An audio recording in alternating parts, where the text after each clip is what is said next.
This is horrible. It's absolutely disgusting. Hi guys, welcome to the channel.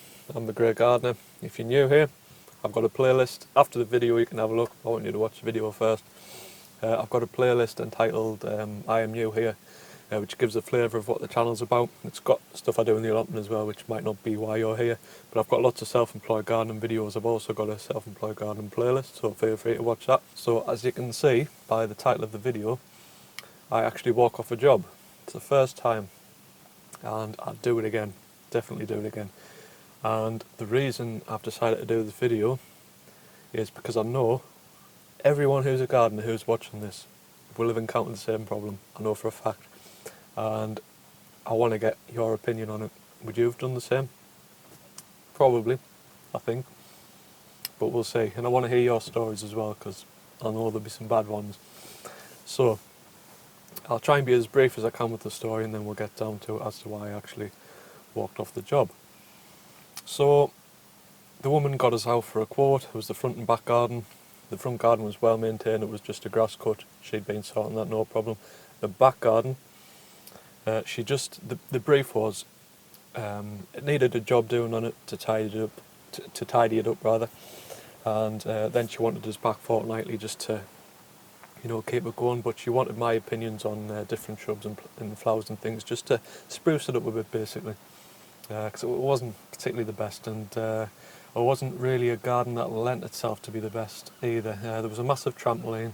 There was a massive, oversized shed cum cabin type thing, which was just sort of engulfed the garden, if you know what I mean. It sort of looked over it and made it all a little bit claustrophobic, and she had another shed. But anyway, that doesn't matter to the story really. So went round there, chatted away to her, and she was a canny woman, and I can't remember why I did this, because this was going back a little bit now. I can't remember why I did this, but I went away and messaged her with the quote. I always like to give quotes and stuff and get it booked in on the same day when I'm there. But anyway, I didn't, and went away, give her the price. She was more than happy with the price.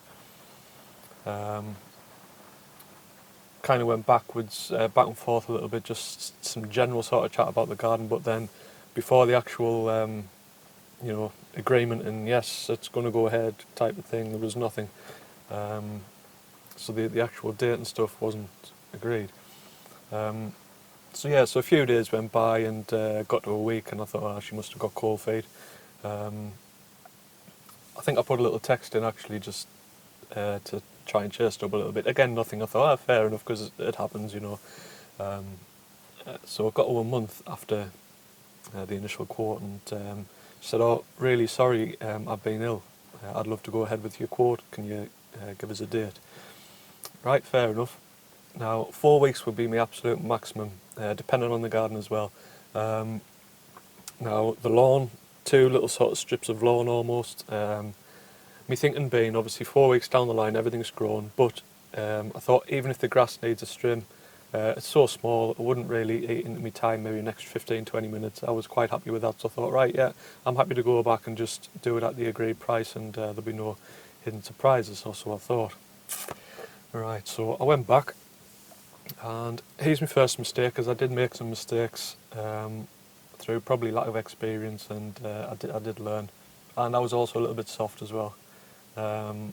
So I went there, I saw the front garden's been kept nice, I just needs a little more. Quickly did that, 15 minutes there, no problems. What I should have done is, when I got there, is just have a look at the whole, the front of the garden, the front and back garden, just suss it all out. I didn't. I went straight for the front grass there, pulled up, lawnmower out, cut it. So I did that anyway, then went round the back. The grass was long, but it didn't need a trim. It was probably about, I don't know, starting to sort of bend over a little bit. It was about, I don't know, what shall I say, 10-12 inches, so quite long. Started to mow that, and as well, when I went in the gate, I could hear dogs barking in the conservatory, and I thought, these 3 dogs here go mad. I don't think I remembered dogs last time, so that was like immediately, right, just watch out. So I cut the first strip of the lawn, and big pile of dog poo. Now I went high on me settings, by the way, on the mower, so I thought if there's dog poo, it's not going to get splattered, it's going to be like above the level. Luckily I did that. So first strip, big pile of dog poo. I thought, for God's sake, here we go. It got on me wheel, so I went to give her a knock. I said, look, there's dog poo here. Is there any more? Have you got some wipes or something? I'll just get it off. Now, here's the first question to you guys. I want you to comment below. Do you have a zero tolerance on like dog poo and stuff? Like, what do you do? Normally my regulars, they're all really good, but if you know, I might get one little bit of dog poo that they haven't picked up. Now if they're trying and it's alright like 9 times out of 10, but that odd time I find a little bit of dog poo, I'll just sort it out. I think it's kind of par for the course if the customer is trying. I think that's fair enough. But anyway, so yeah, so what do you do on that one if you find dog poo? First question. Now, she gave us some wet wipes, so I cleaned the wheel, a load of wet wipes, and she says, oh yeah, there shouldn't be any more. Shouldn't be any more. I thought, right, let's see. So, second strip. And if I've got, I took a picture, so if I can find the picture, I will put this on there, just to show you. But there was like a little, I don't know, like half a square metre that I went over the lawnmower, and there must have been 4 or 5 big bits of poo. And I thought, this is horrible. It's absolutely disgusting. She'll have known that was there, and I thought, right, what do? I'm sort of debating here, stood for a few minutes, just thinking, what do I actually do here? Do I go out and say, no, this is just horrible? I probably underpriced the job as well, which was another mistake. It was only 60 quid for front and back, not full on tidy, but sprucing up. 2-3 hour job probably, so undercharged, but that's irrelevant, that's for a different video. So, and I had this thing of like, you know, if you go to the hairdressers and you're getting a haircut and all of a sudden the barber like throws you out, like mid haircuts, you got like one half legs cut and the other half's long. I thought, like, I can't leave a grass just like that. So, stupidly, I carried on and cut the grass. And I got dog poo, and there was more dog poo, and so soft it was just, I wouldn't do it again.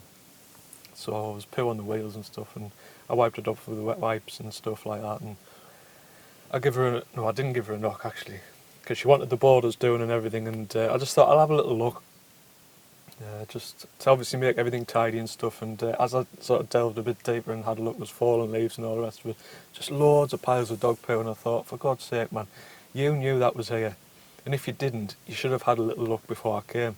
So I was really annoyed at this point. But there was my second mistake as well. I obviously wasn't thorough enough in the original quote, because the state of it, I'm guessing it was there. I don't know how I didn't say at least a couple of bits. So, yeah, that's poor on my part. And obviously going forward, this was a while ago, so I have learned a little bit from it, you know, just to check thoroughly, especially if you think they've got dogs. So anyway, I gave her a knock, and I thought, well, I want some money. You know, I obviously wasn't going to get the full amount, but I wanted to try and get a little bit, so I thought, right, if I say like 20 quid in my head, just to cover my time, I was probably there about 45 minutes, and I thought she might pay that, and then at least it's not a total waste of time. So I gave her a knock. I said, look at the state of that. I didn't have a go, because I don't think you should necessarily have a go. I knew for a fact I wasn't going to go back and finish the job, mind. And so I just said, look, I've cut your lawn, obviously I've done the front. I'm going to have to charge £20 for my time, but I cannot do the rest of it. There's just dog poo everywhere. And she sort of played dumb a little bit, but I thought, you knew. You know, 3 dogs like that, she'll let them run out in into the garden and just do the business and stuff and not bother picking it up. So she said, right, yeah, no problem, I'll pay. I said, right, I'll send you my details. And she did. She paid us the 20 quid, to be fair, which was good. But here's my second question. So that was me, and it was horrible. Here's my second question to you guys, and please put this in the comments, because I do really want to have a read through. I think there'll be some good ones. What's the worst thing you've found in the garden? You know, whatever job you're doing, what's the worst, most horrible thing you've found? I'm guessing we've all come across dog poo, so let us know what you'd have done. I know I was too soft. So yeah, tell us your worst. I'll leave it there, guys. Thanks for watching. Don't forget to hit subscribe. It obviously keeps the channel growing, and those of you who do subscribe, Huge thanks. So thanks again, guys. I'll see you in the next one.